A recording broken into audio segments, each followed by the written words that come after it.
Good morning, Janet Gaglione, the Mortgage Lady. This week's vlog is actually pretty interesting.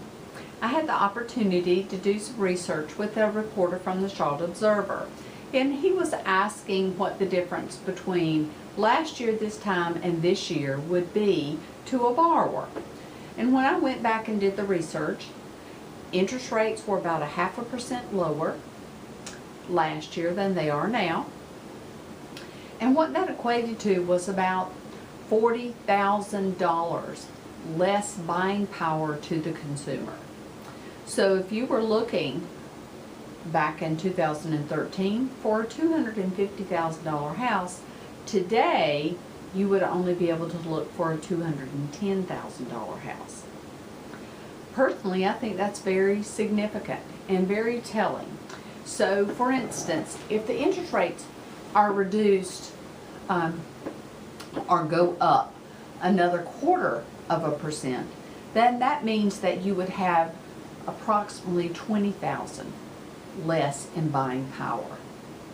So the message that I get from all that is if you are out there considering looking for a home, you should not delay. Now, are interest rates going to rocket up? No. No, they are not.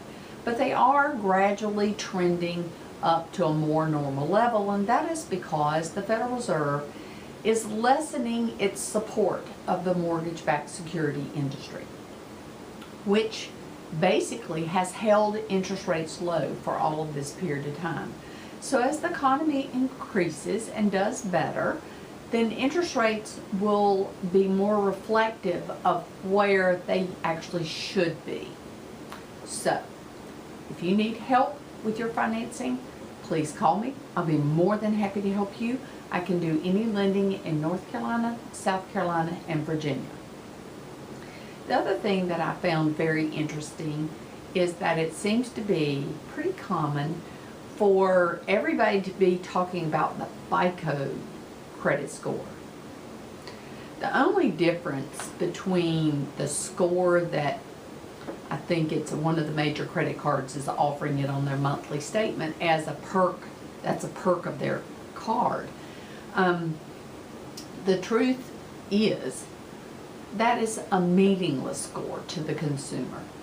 Credit scoring is risk-based scoring, so it depends on who's asking for the score as to what the score will be. For instance, mortgage lenders are the highest risk scoring, which means the most restrictive on their scores. So any mortgage lender score is going to be very different from, let's just say you go to a retail store and open an account. They're not nearly as high a risk. I mean, they honestly don't have as much limit as a mortgage would. So when someone tells you to pay for your score or what is your score, if you're not actually applying for the process, then do not fall prey to believing that you have, an 850 FICO score. Because I will tell you, I have been in this business for well over 30 years.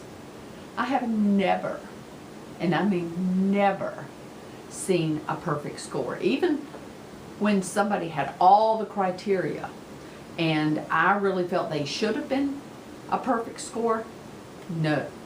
About the highest score I've ever seen was about an 820, maybe 825.